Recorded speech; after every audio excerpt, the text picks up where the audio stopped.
মাটির ঠিক ৩.৫ হাত নিচে ঘুটঘুটে অন্ধকারে লাশের পাশে শুয়ে আছে একটি জ্যান্ত মেয়ে। হাতে তার নাইট ভিশন ক্যামেরা। উদ্দেশ্য দুনিয়াকে প্রমাণ করে দেখানো যে কবরের আযাব বলতে কিচ্ছু নেই। কিন্তু কবরের আযাবে অবিশ্বাসী এই মেয়েটি কি শেষ পর্যন্ত তার ক্যামেরায় কিছু রেকর্ড করতে পেরেছিল, নাকি তাকে মুখোমুখি হতে হয়েছিল কল্পনাতীত ভয়ঙ্কর সেই আযাবের? আর কেনই বা সে মৃত্যুর পরের এই জগৎকে এতটা অবিশ্বাস করে বসল? চলুন জেনে আসি গা শিউড়ে ওঠা সেই রোমহর্ষক ঘটনাটি। আয়েশা তখন মাত্র ১৫ বছরের এক কিশোরী। তার পৃথিবীটা ছিল খুব ছোট আর সুন্দর। বাবা, মা আর তাদের ছোট্ট একটি বাড়ি। তার বাবা ছিলেন গ্রামের সবচেয়ে সৎ এবং ধর্মভীরু একজন মানুষ। কিন্তু পৃথিবীতে সৎ মানুষের পরীক্ষাই বোধহয় সবচেয়ে কঠিন হয়। গ্রামের সবচেয়ে প্রভাবশালী, নিষ্ঠুর এবং ক্ষমতাবান ব্যক্তি ছিল সিকান্দার মির্জা, যার চোখের ইশারায় গ্রামের আইন বদলায়। এই সিকান্দার মির্জার শকুনি নজর পড়ে আয়েশাদের বসত ভিটার ওপর। জাল দলিল আর ক্ষমতার দাপটে একদিন আয়েশার বাবাকে ঘাড় ধাক্কা দিয়ে নিজেদেরই বাড়ি থেকে বের করে দেয় সিকান্দার মির্জার লোকগুলো। চোখের সামনে মা বাবার এই অসহায়ত্ব আয়েশার কচি মনে এক গভীর ক্ষতের সৃষ্টি করে। ঘর ছাড়া পরিবারটি সেদিন শুধু একটু আশ্রয়ের খোঁজ করছিল। তারা রাস্তায় রাস্তায় ঘুরছিল, কিন্তু নিয়তির নির্মম পরিহাস। হাইওয়ে পার হওয়ার সময় একটি বেপরোয়া ট্রাক আয়েশার চোখের সামনে দিয়ে তার বাবা মাকে পিষে দিয়ে চলে যায়। পিচ ঢালা কালো রাস্তা মুহূর্তেই লাল হয়ে যায় বাবা মায়ের রক্তে। আয়েশার গগনবিদারী আর্তনাদে চারপাশ ভারী হয়ে ওঠে। আশেপাশের মানুষজন ছুটে আসার আগেই আয়েশাকে চিরতরে এতিম করে তারা পাড়ি জমান পরপ্রাণে। মা বাবার রক্তাক্ত লাশ যখন রাস্তায় পড়েছিল, আয়েশার ভেতর থেকে যেন কিছু একটা মরে যায়। এরপর তার ঠিকানা হয় শহরের একটি এতিমখানায়। সেখানে সে লেখাপড়া করতে থাকে। তবে মাদ্রাসার শিক্ষিকা যখন তাকে বোঝাতেন, মা, ধৈর্য ধরো, আল্লাহ নেককারদের ভালোবাসেন, পরকালে তোমার বাবা মায়ের জন্য জান্নাত অপেক্ষা করছে, আর জালিমদের জন্য রয়েছে কবরের ভয়াবহ আযাব, তখন আয়েশার ভেতরটা রাগে জ্বলে উঠত। সে চিৎকার করে বলতো, সব মিথ্যে, আমার বাবা মা তো নেককার ছিল, তাদের কেন রাস্তায় কুকুরের মতো মরতে হলো? আর সিকান্দার মির্জা, যে অন্যের জমি অন্যায়ভাবে কেড়ে নেয়, এতিমের মাল আত্মসাৎ করে, সে কেন এখনও তার প্রাসাদে আরামে ঘুমাচ্ছে? মৃত্যুর পরে কোনো জগৎ নেই। সৎ কাজ করলে দুনিয়াতেই বাঁচার অধিকার থাকে না, আর কবরের আযাব বলে কিচ্ছু নেই। এগুলো সব গরিবদের সান্ত্বনা দেওয়ার গল্প। আয়েশার এমন কথা শুনে সকলে অবাক হয়ে যেত। এতিমখানায় দিন কাটতে থাকে আয়েশার। তার মনে তখন শুধুই ঘৃণা আর অবিশ্বাস। এই এতিমখানার প্রধান পৃষ্ঠপোষক ছিলেন শহরের নামকরা বিত্তশালী ব্যক্তি ইব্রাহিম চৌধুরী। সমাজের চোখে তিনি অত্যন্ত সম্মানিত এবং দানশীল। প্রতি মাসে তিনি এতিমখানায় আসতেন, কিন্তু আয়েশা খেয়াল করত, প্রতিবার আসার পর ইব্রাহিম চৌধুরী এতিমখানার সবচেয়ে বয়স্ক শিক্ষিকাকে দিয়ে একটি নির্দিষ্ট মেয়েকে দোতলার একটি আলাদা কামরায় ডাকতেন।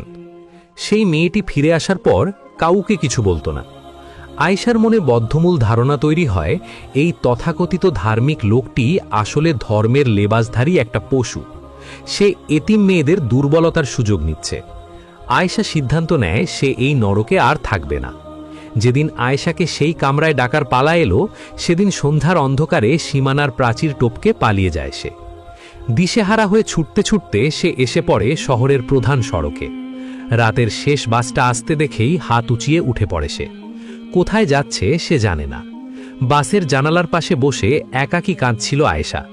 ঠিক তখনই তার পাশের সিটে বসা এক মধ্যবয়সী মহিলা সুরাইয়া তার দিকে মমতার হাত বাড়িয়ে দেন। সুরাইয়া পেশায় একজন সিনিয়র নার্স। আয়েশার সব কথা শুনে তিনি মেয়েটিকে নিজের কাছে আশ্রয় দেন এবং তাকে শহরের একটি বড় হাসপাতালে নার্সিংয়ের কাজে লাগিয়ে দেন। আয়েশা খুব মনোযোগ দিয়ে কাজ শিখতে থাকে। দেখতে দেখতে বেশ কয়েক বছর কেটে গেছে। আয়েশা এখন একজন দক্ষ নার্স। প্রতিদিন তার চোখের সামনে মানুষ মারা যায়, লাশগুলো মর্গে যায়। আয়েশা দেখে মৃত্যুর পর মানুষ শুধুই এক টুকরো মাংসপিণ্ড। কবরের আযাব নিয়ে তার সেই অবিশ্বাস তখন পাথরের মতো শক্ত। হাসপাতালের এই যান্ত্রিক জীবনে আয়েশার প্রতিদিনের ডিউটিতে পরিচয় হয় রহমত আলী নামের এক বৃদ্ধ রোগীর সাথে। লোকটার অবস্থা খুবই সংকটাপন্ন। লাস্ট স্টেজের ক্যান্সার তার পুরো শরীরে জাঁকিয়ে বসেছে। ব্যথায় মাঝে মাঝেই তার শরীর নীল হয়ে যায়, কিন্তু আয়েশা অবাক হয়ে খেয়াল করে লোকটা ব্যথায় কোঁকালেও তার মুখে সবসময় একটা অদ্ভুত প্রশান্তির হাসি লেগে থাকে। ব্যথার তীব্রতা একটু কমলেই সে চোখ বন্ধ করে বিড়বিড় করে সুবহান আল্লাহ, আলহামদুলিল্লাহ সহ আল্লাহর বিশেষ নামের জিকির করে এবং আল্লাহর শুকরিয়া আদায় করে। আয়েশার কাছে এই বিষয়টা চরম বিরক্তিকর লাগে। যে স্রষ্টা এই লোকটাকে এত কষ্ট দিচ্ছে তার প্রতি এত কৃতজ্ঞতা কিসের? একদিন রাতের শিফটে রহমত আলীকে ক্যান্সারের কড়া ব্যথানাশক ইঞ্জেকশন দিতে গিয়ে আয়েশা আর চুপ থাকতে পারল না। ইঞ্জেকশন পুশ করতে করতে সে কিছুটা রুক্ষ স্বরেই জিজ্ঞেস করল, একটা কথা বলবেন চাচা? আপনার তো প্রতিটা নিঃশ্বাসে মৃত্যু যন্ত্রণা, আপনার নিজের বলতেও কেউ নেই, তারপরেও সারাদিন ওই অদৃশ্য সত্তার এত গুণগান কেন গান? কি দিয়েছে সে আপনাকে এই রোগ আর কষ্ট ছাড়া? রহমত আলী আয়েশার দিকে তাকিয়ে খুব মায়া ভরা একটা হাসি দিলেন। বয়সের ভারে আর রোগে ধুঁকতে থাকা কাঁপা কাঁপা গলায় তিনি বললেন, মারে, দুনিয়ার এই শরীরটা তো একটা ভাড়া বাড়ি, মালিক এখন নোটিশ দিয়েছে তাই তো বাড়ি ছেড়ে দিতে হবে। আর এই যে কষ্টটা দেখছিস না, এটা তো আমার জীবনের সব গুনাহ মাফ হওয়ার সাবান মা। আল্লাহ আমাকে সুযোগ দিচ্ছেন পাক পবিত্র হয়ে তার কাছে যাওয়ার। আসল শান্তি তো এই দুনিয়ায় নেই মা, আসল শান্তি তো ওই অন্ধকারের ওপারে। আয়েশা তাচ্ছিল্যের হাসি হেসে বলে, মৃত্যুর পর শুধুই অন্ধকার চাচা, আর কিছু নেই। এসব ফালতু সান্ত্বনা দিয়ে নিজেকে আর কত ধোঁকা দেবেন? রহমত আলী আর কোনো তর্ক করলেন না, শুধু চোখ বন্ধ করে মুচকি হাসলেন। এর ঠিক কয়েকদিন পরের কথা। ভোরের আলো সবে ফুটতে শুরু করেছে। হাসপাতালের মনিটরে হঠাৎ একটানা বিপ শব্দ বেজে উঠল। রহমত আলীর ইসিজি লাইনটা একদম সোজা হয়ে গেছে। আয়েশা দৌড়ে এসে তার পালস চেক করল। না, লোকটা আর নেই। কিন্তু রহমত আলীর মুখের দিকে তাকাতেই আয়েশার বুকটা ছ্যাঁত করে উঠল। আয়েশা যেন পাথর হয়ে গেল। ক্যান্সারের সেই ভয়াবহ যন্ত্রণায় কুঁচকে থাকা মুখটা এখন আর নেই। রহমত আলীর নিথর চেহারায় ফুটে আছে এক অদ্ভুত সুন্দর স্নিগ্ধ হাসি, যেন সে বহু বছর পর তার সবচেয়ে প্রিয় কোনো মানুষের সাথে দেখা করতে পেরেছে। পুরো রুমে একটা অদ্ভুত প্রশান্তি খেলা করছে। আয়েশা চিকিৎসা বিজ্ঞানের যুক্তি দিয়ে নিজেকে বোঝানোর চেষ্টা করল, মৃত্যুর পর মেশি শিথিল হয়ে যায়, তাই এমন দেখাচ্ছে। আয়েশার মনের ভেতরের অবিশ্বাস আর অটল জেদ আরও দ্বিগুণ হয়ে গেল। সে শুধু একটা সুযোগের অপেক্ষায় ছিল, কবে সে হাতে নাতে প্রমাণ করতে পারবে যে এই পুরো ধর্মীয় কনসেপ্টটাই একটা ভুয়া জিনিস। একদিন সেই সুযোগ তার সামনে এসে দাঁড়ালো। হাসপাতালের আইসিইউতে মুমূর্ষ অবস্থায় ভর্তি হলেন সেই ইব্রাহিম চৌধুরী, ইয়েতিমখানার সেই বিত্তশালী পৃষ্ঠপোষক, যাকে আয়েশা মনে প্রাণে ঘৃণা করে। আয়েশা তাকে দেখেই চিনে ফেলে। তার ভেতরে পুরনো সেই ক্ষোভ আবার জেগে ওঠে। সে মনে মনে হাসে, সবাই তোকে পীর ভাবে, সম্মান করে, কিন্তু আমি তো জানি তুই আসলে কি। তুই মরলে তোর কবরে আমি যাব, আমি রেকর্ড করব সব, দুনিয়াকে দেখাবো যে এত বড় একটা পাপী হওয়ার পরও কবরে তোর সাথে কিছুই হচ্ছে না। কয়েকদিন পরই ইব্রাহিম চৌধুরী মারা যান। বিশাল বড় এক জানাজা হলো। জানাজা শেষে তাকে দাফন করা হয় শহরের প্রধান গোরস্থানে। রাত তখন গভীর, চারদিক নিস্তব্ধ। আয়েশা তার দীর্ঘদিনের পরিকল্পনা অনুযায়ী একাকী পৌঁছে যায় সেই গোরস্থানে। একটি নাইট ভিশন ক্যামেরা, ফ্ল্যাশলাইট আর কিছু সরঞ্জাম নিয়ে অত্যন্ত সাবধানে সেই নতুন কবরের এক পাশ দিয়ে মাটি সরিয়ে ভেতরে প্রবেশ করে। কবরের ভেতরের দম বন্ধ করা অন্ধকার। ইব্রাহিম চৌধুরীর সাদা কাফনে মোড়ানো লাশটা পড়ে আছে। আয়েশা লাশের ঠিক পাশেই তার ক্যামেরা অন করে বসে থাকে। 1 ঘন্টা, 2 ঘন্টা, 3 ঘন্টা, সময় পেরিয়ে যায়। আয়েশা কান পেতে থাকে, কোনো শব্দ কি আসে কিনা। না, মুনকার নাকির তো দূরের কথা, একটা পিঁপড়াও লাশের কাছে আসেনি। ভোর হওয়ার ঠিক আগে আয়েশা একটা বিজয়ের হাসি হাসে। সে প্রমাণ পেয়ে গেছে। সে বিড়বিড় করে বলে, আমি জানতাম এসব কিচ্ছু নেই। পরদিন সকালবেলা আয়েশা সরাসরি একটি সোশ্যাল মিডিয়া লাইভে এসে বসে। তার চোখে মুখে চরম আত্মবিশ্বাস। সে ক্যামেরার দিকে তাকিয়ে বলে, আপনারা যারা সারা জীবন অন্ধবিশ্বাসে বেঁচে আছেন, আজ আমি আপনাদের চোখ খুলে দেব। ধর্মের নামে আপনাদের বোকা বানানো হচ্ছে। এই ইব্রাহিম চৌধুরী, যাকে আপনারা সম্মান করে মাথায় তুলে রাখতেন, সে আসলে একজন ভণ্ড ছিল। আমি গতকাল সারা রাত তার কবরে ছিলাম। আমি রেকর্ড করেছি সব। দেখুন এই ভিডিও, কবরে কোনো আযাব নেই। কিন্তু যখন স্ক্রিনে ভিডিওটি প্লে করা হয়, সবাই স্তব্ধ হয়ে যায়। আয়েশার চোখ কপালে উঠে যায়। স্ক্রিনে শুধু সাদা নয়েজ আর ব্ল্যাঙ্ক স্ক্রিন ছাড়া কিছুই নেই। উপস্থিত দর্শকরা ক্ষোভে ফেটে পড়ে। তারা মৃত ব্যক্তিকে অপমান করার জন্য আয়েশাকে আক্রমণ করতে তেড়ে আসে। চরম অপমান আর ধাক্কাধাক্কির মধ্যে দিয়ে আয়েশা কোনো মতে সেখান থেকে বেঁচে হাসপাতালে ফিরে আসে। সে সরাসরি সুরাইয়ার কাছে যায়। সুরাইয়া শান্তভাবে দাঁড়িয়েছিলেন। আয়েশা চিৎকার করে বলে, তুমি তুমি আমার ল্যাপটপ থেকে আসল ভিডিও ডিলিট করেছো, কেন করলে এমন? সুরাইয়া দীর্ঘশ্বাস ফেলে বলেন, হ্যাঁ আমিই করেছি, কারণ তুই একটা ভুল পথে হাঁটছিস আয়েশা, তুই নিজেকে ধ্বংস করে দিচ্ছিস। আয়েশা কোনো কথা না শুনে রাগে ফুঁসতে ফুঁসতে হাসপাতাল থেকে বেরিয়ে যায়। বিকেলের পরন্ত রোদ, শহরের বাইরে একটি নির্জন কুয়াশাচ্ছন্ন মেঠোপথ দিয়ে আয়েশা একাকী হাঁটছে। তার চারপাশের পৃথিবীটা যেন আজ বড় বেশি অচেনা লাগছে। হঠাৎ রাস্তার পাশে এক পুরনো বটগাছের নিচে সে একজন বৃদ্ধকে দেখতে পায়। ফকিরের বেশ, কিন্তু চেহারায় অদ্ভুত এক নূর বা প্রশান্তি।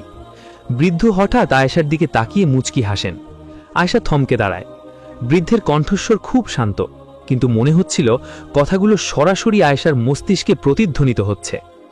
বৃদ্ধ ব্যক্তিকে আয়েশাকে বলেন, মা, দুনিয়ার হিসেব দিয়ে তো আসমানের মালিকের বিচার বোঝা যায় না, তুই ইব্রাহিম চৌধুরীকে ভুল বুঝেছিস। আয়েশা চমকে ওঠে, এই লোক ইব্রাহিম চৌধুরীর নাম জানল কিভাবে? বৃদ্ধ বলে চলেন, সে মেয়েদের আলাদা রুমে ডাকত নোংরামির জন্য নয়, সে প্রতি মাসে এতিমখানার সবচেয়ে গরিব আর অসহায় মেয়েটির সারা মাসের খরচ গোপনে তার হাতে তুলে দিত। সে চাইতো না অন্য মেয়েরা তাকে ছোট চোখে দেখুক, তার দান ছিল সম্পূর্ণ গোপন। সে ছিল খাঁটি আল্লাহর ওলি, আর তুই তার কবরে আজাব খুঁজছিস। আয়েশা চোখ বেয়ে পানি নামতে শুরু করে। সে কাঁপা গলায় বলে, তাহলে আমার বাবা মা, তারা তো সৎ ছিল, তাদের কেন ওইভাবে মরতে হলো? বৃদ্ধ আকাশের দিকে তাকিয়ে দীর্ঘশ্বাস ফেলে বলেন, তোর বাবা মা দুনিয়াতে কষ্ট পেয়েছে, অ্যাক্সিডেন্টে মারা গেছে, এটা ছিল তাদের পরীক্ষা, আর সেই কঠিন মৃত্যুর বিনিময়ে আল্লাহ তাদের শাহাদতের মর্যাদা দিয়ে জান্নাতের অনেক উঁচুতে জায়গা দিয়েছেন।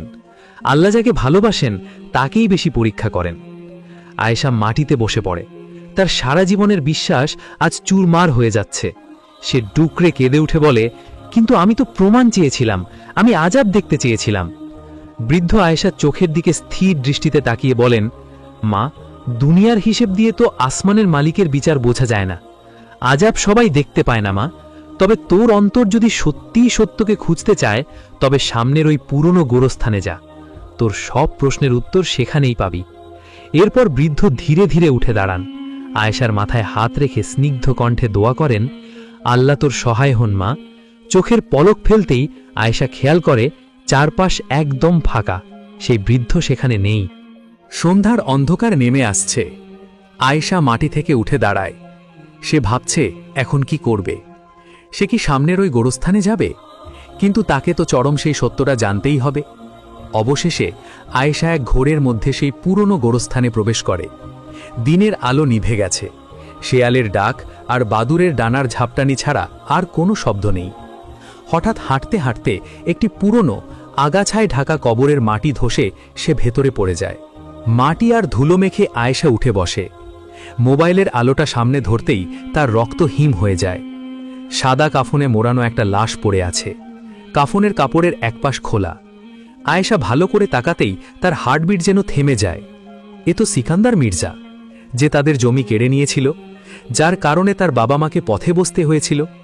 এই 100 বছরের পুরনো কবরস্থানে সিকান্দারের লাশ এখানে কিভাবে এলো? আয়েশার আর বুঝতে বাকি রইল না যে সে কোনো সাধারণ কবরস্থানে পড়েনি।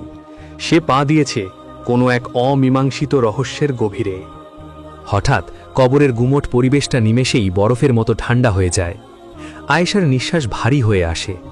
সে স্পষ্ট শুনতে পায় মাটির অনেক নিচ থেকে কে যেন ভারী শিকল টেনে আনছে। তার চোখের সামনে কাফনে মোড়ানো সিকান্দার মির্জার মৃতদেহটা হঠাৎ করে তীব্র বেগে কাঁপতে শুরু করে। আয়েশা ভয়ে পেছাতে যায়, কিন্তু সে দেখে গর্তের দেওয়াল ফুঁড়ে ভয়ঙ্কর দর্শন কালো কালো সাপ বেরিয়ে আসছে। সাপগুলো ফোঁসফোঁস করতে করতে সিকান্দার মির্জার শরীরের উপর উঠে পড়ে এবং নির্দয়ভাবে ছোবল মারতে থাকে। হঠাৎ অন্ধকারের ভেতর থেকে আগুনের আভা ফুটে ওঠে। আগুনের তৈরি ভারী হাতুড়ি নিয়ে এক বিশাল বিকট দর্শন সত্তার আবির্ভাব ঘটে। সে নির্দয়ভাবে সিকান্দার মির্জাকে আঘাত করতে শুরু করে। পোড়া মাংসের গন্ধে আয়েশার দম বন্ধ হয়ে আসে। সে চিৎকার করে উঠতে চায়, কিন্তু ভয়ে তার গলা দিয়ে কোনো শব্দ বের হয় না। সেই ভয়ঙ্কর সত্তাটি হঠাৎ আয়েশার দিকে তার জলজলে লাল চোখ ফেরায়। আয়েশা আর সহ্য করতে না পেরে সেখানেই জ্ঞান হারিয়ে ফেলে। পরদিন সকালে গোরখোদকরা এসে আয়েশাকে ওই গর্ত থেকে উদ্ধার করে ওপরে নিয়ে আসে। আয়েশার জ্ঞান ফেরে। সে স্তব্ধ হয়ে আকাশের দিকে তাকিয়ে থাকে। তার আর কোনো প্রমাণ দরকার নেই। সে বুঝতে পেরেছে আল্লাহ তাকে চরম সত্যটা নিজ চোখে দেখিয়েছেন। আয়েশা সম্পূর্ণ পাল্টে যায়। সে হিজাব পরে জায়নামাজে বসে নামাজ আদায় করে।